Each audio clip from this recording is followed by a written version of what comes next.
So just to keep you going, I've just got a couple of chord progressions here that I want you to try, okay? So again, the most important thing is being able to go from one chord to the next nice and smooth so you don't have to interrupt the rhythm, okay? So I've just got two here that are a little bit tricky, but they're a good little exercise to kind of get you moving around from one chord to the next, to the next, to the next, okay? So first one is D to G. So these are all major except for the one at the end. So D, G, A, B minor, okay? Now, I'm not sure have we done B minor yet, but basically it's this, okay? So you've got fourth fret with your third finger on the G string, okay? And then all of these are barred on the second fret, okay? So the three bottom ones are barred on the second fret. Now remember, when you're barring, you don't want your finger to be flat like this, okay? You want it rolled back a little bit so your nail is kind of facing the headstock, okay? Like this. So, and right up to the fret and have your finger parallel. So you don't want to have it slanted like this, straight across, and have this one up here. Now, if you're finding that really difficult, one way you can do it, a little bit of a shortcut, is you see the way this note and this note are the same, right?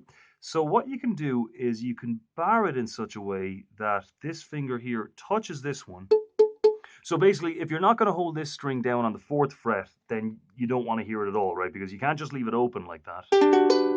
So that's what B minor sounds like. That's a different chord now, right? Because we've got this other note in there, right? So what we'll do is just get this finger up just to the point where it touches it, and we've still got our three notes for B minor, okay? So you can do it that way, make sure you block it.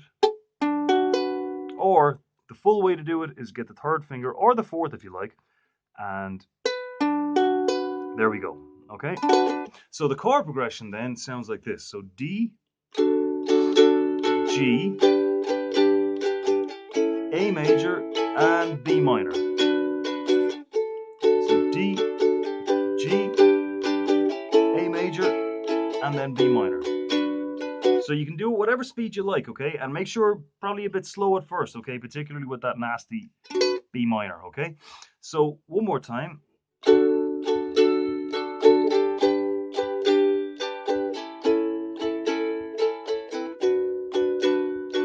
just put it on a loop, round and round and round, over and over until you have no problem getting from one chord to the next, okay? Okay, now this D chord here, a lot of people do D like this. Problem with that is that it kind of forces your first finger all the way back here, okay? So what you can do is first finger, the middle one, bring it back a little bit. I know I always say go right up to the fret, but you need to make room here for middle finger on top, third finger on the bottom. There we go. So that's one of those chord progressions. So if you want to write that down, that's D, G, A, B minor. Okay, so the next one then is C to A minor. Nothing too tough about those two. Then B7 to E minor. Okay, so now we've done E minor before. It's kind of a staircase shape. So from the bottom string, second fret, third fret, fourth fret. There we go. B7 is just this hopped up a string, and you leave this one open. Okay, so the chord progression sounds like this. C, so if I want to write this down again, C, A minor, B7, E minor. All right, so it sounds like this.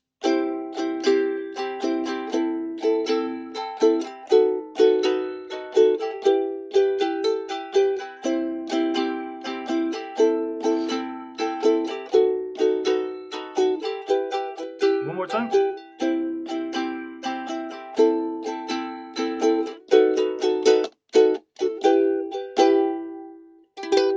Okay, there we go.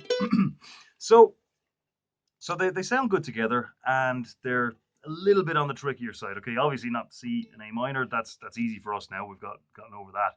So, but the other ones, it's all about just moving from one chord to the next, to the next, to the next, over and over and over again. And you can play it however you like as well. If you want to do it in 6/8 time, maybe. So if we go back to the other one, so that'll be 1, 2, 3, 4, 5, 6. 1, 2, 3, 4, 5, 6.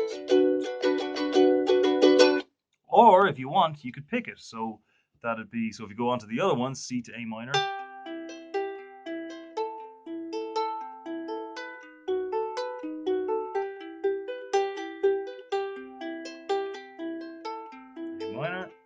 B7, E minor.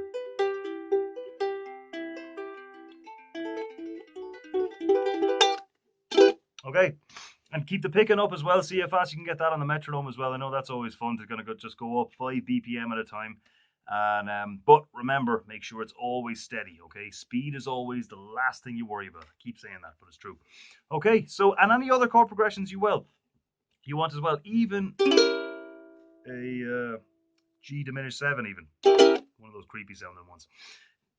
Throw them in there and see what happens. You could go maybe B minor, just B minor to G diminished 7. I know that's down as diminished in the chord book. It's actually diminished 7. So B minor, just those two. Okay, keep it up. One chord after the next, over and over and over and over and over again, 1,000 times. All right, keep it up.